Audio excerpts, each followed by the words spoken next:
Hello everyone, welcome back to the channel. In today's video, I'll show you how to silence calls from unknown numbers on WhatsApp.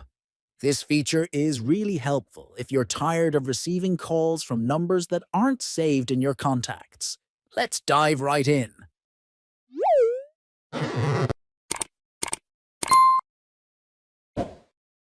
First, open the WhatsApp app on your phone.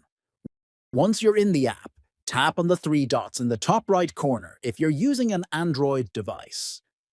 If you're on an iPhone, just go to the Settings tab at the bottom right. In the menu that appears, select Settings, then scroll down and tap on Privacy. Next, scroll down until you see the Calls option. Tap on it to open the call settings.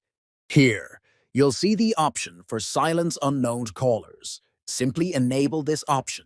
And that's it. Now, calls from any numbers not saved in your contacts will be silenced automatically. You'll still get notifications, but your phone won't ring or disturb you. Thanks for watching. If you found this video helpful, make sure to like and subscribe for more tech tips. See you in the next video.